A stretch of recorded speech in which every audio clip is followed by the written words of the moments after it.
புது சிருஷ்டியின் குடும்பமும் கடமைகளும். Reprint number 3110, பக்கம் 147. தலைப்பு: உம்முடைய ஜனம் ஜனம். ரூத் 1ஆம் அதிகாரம் 16 முதல் 22 வசனங்கள். சகோதர சிநேகத்திலே ஒருவர் மேல் ஒருவர் பட்சமாயிருங்கள். ரோமர் 12ஆம் அதிகாரம் 10ஆம் வசனம். கர்த்தர் தம்முடைய ஜனங்கள் தமக்கும் தங்களுடைய உடன்படிக்கைக்கும் உண்மையற்று போனதற்கான அவருடைய நியாய தீர்ப்பாக கிதியோனுடைய நாட்களில் காணப்பட்ட பற்றாக்குறையானது பாலஸ்தீனாவில் பஞ்சமாக மாறிப்போன காலகட்டத்தில் நகோமியினுடைய கணவன் சவக்கடலுக்கு மறுபக்கத்தில் மோவாப் தேசத்தில் தன் குடும்பத்தோடு குடியேறுவதற்கு தீர்மானம் பண்ணினார்.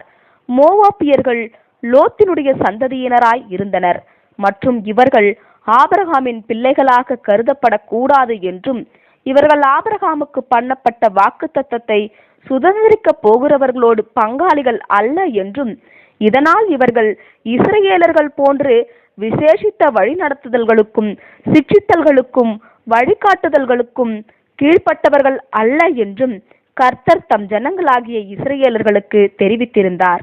நகோமியும் அவளது 2 குமாரர்களும் எவ்வித வருத்தமும் இல்லாமல் குடும்பத்திற்கு நல்ல வளம் உண்டாக்க வேண்டும் என்ற நம்பிக்கையில் தன் கணவனோடு சென்றாள். எனினும் தாங்கள் கர்த்தருடைய விசேஷித்த பாதுகாப்பு மற்றும் வழிநடத்துதலின் கீழ் காணப்படுகையில் இப்படியாக தங்கள் சொந்த குடும்ப காரியங்களை தாங்கள் வழிநடத்த முற்பட்டது தவறு என்று அவள் பிற்பாடு உணர்ந்து கொண்டாள்.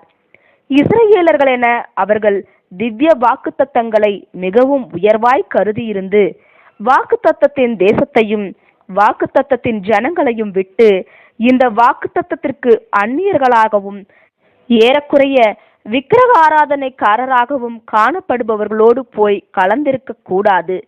பூமிக்குரிய ஐஸ்வர்யங்களை பார்க்கிலும் கர்த்தர் பக்கத்தில் அவர் ஜனங்கள் மத்தியில் காணப்படுவதையே மிக முக்கியமானதாக கருதி இருக்க வேண்டும். இது விஷயத்தில் நகோமி மீது குற்றஞ்சாட்டிட முடியாது.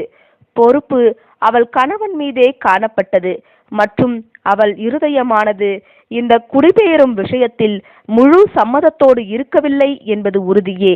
ஏனெனில் 10 வருஷங்களுக்கு பின்பு அவளது கணவனும் அவள் 2 குமாரர்களும் மரித்து போன பிற்பாடு அவள் உடனே கர்த்தருடைய ஜனங்களிடத்திற்கும் அவர் அவர்களுக்கு கொடுத்திருந்த தேசத்தினிடத்திற்கும் திரும்பிடுவதற்கு முடிவெடுத்தாள். மனித சுபாவம் இப்படியாகவே எங்கும் மற்றும் எப்போதும் காணப்படுகின்றது.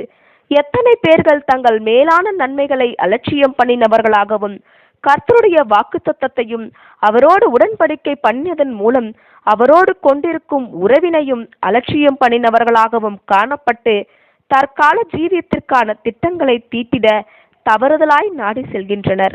தம்மோடு உடன்படிக்கை பண்ணியுள்ள ஜனங்கள் அனைவரின் காரியங்களை கர்த்தர் பாதுகாத்து கொள்ளுவார் என்பதையும் சகலத்தையும் அவர்களது நன்மைக்கேதுவாய் நடக்க பண்ணிடுவார் என்பதும் தான் உடன்படிக்கை பண்ணியுள்ள ஜனங்களுக்கான கர்த்தருடைய ஏற்பாடாய் இருக்கின்றது என்பதை எத்தனை பேர் மறந்து போய் விடுகின்றனர். பூமிக்கடுத்த நலன்களை பிரதானமாய் கவனத்தில் கொள்ளுவதற்கு பதிலாக நகோமியின் கணவன் தனக்கான மற்றும் தன் குடும்பத்திற்கான மத விஷயத்திற்கு அடுத்த நலன்களையே பிரதானமாய் கவனத்தில் கொண்டிருந்து, ஒருவேளை தான் மோவாப்பிய தேசத்தில் மகா செழிப்பில் வாழ்ந்து கொண்டிருந்தாலும் தான் கர்த்தருடைய ஜனங்கள் காணப்படும் வாக்குத்தத்தத்தின் தேசத்திற்கு செல்வது என்பது தனது பூமிக்குரிய நன்மைகளில் சிலவற்றை இல்லாமலாக்கி போடுவதாக இருப்பினும் வாக்குத்தத்தத்தின் தேசத்திற்கு செல்லுவதற்கு விருப்பமாய் இருந்திருக்க வேண்டும். ஆவிக்குரிய நன்மைகளுக்கடுத்த காரியங்களுக்கே எப்போதும் முன்னுரிமை கொடுக்கப்பட வேண்டும் என்றும் நிச்சயமான நன்மையின் கண்ணோட்டத்திலேயே ஆவிக்குரிய வளர்ச்சி, விருத்தி மற்றும் வளமையின் கண்ணோட்டத்திலேயே தங்கள் குழந்தைகளுக்கான மேலான நன்மைகள் மற்றும் செல்வாக்குகளின் கண்ணோட்டத்திலேயே பூமிக்கடுத்த காரியங்கள் ஒழுங்குபடுத்தப்பட வேண்டும் மற்றும் நிர்வகிக்கப்பட வேண்டும் என்றும் உள்ள இந்த கருத்தினை ஆவிக்குரிய இஸ்ரவேலர்களாகிய கர்த்தருடைய ஜனங்கள் தொடர்ந்து மனதில் கொண்டிருப்பது நலம்.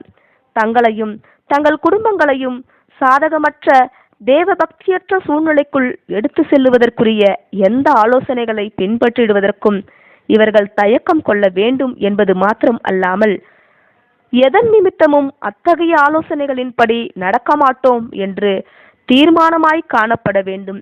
இன்னுமாக கர்த்தருடைய ஜனங்களையே இவர்களின் ஜனமாக கொண்டிருப்பது என்பது இந்த தற்கால ஜீவியத்தினுடைய சௌகரியங்களை, ஆடம்பரங்களை குறைவுபடுத்துவதாய் இருப்பினும் இப்படி கொண்டிருக்கவே தீர்மானமாய் காணப்பட வேண்டும். மேலும் இது மகா ஆவிக்குரிய ஆசீர்வாதங்களையும் தற்காலத்திற்கு தயவுகளையும் கொணர்கின்றதாய் இருக்கும். மற்றும் இப்படியே தொடர்ந்தால் தங்கள் வீடுகள், நிலங்கள், உறவினர்கள் முதலானவைகளை காட்டிலும் கர்த்தரை அன்பு கூறுகிறவர்களுக்கு அவர் வாக்களித்துள்ளதான மகிமையான பலனை அடைவதற்கு ஏதுவாகும். ஆமேன்.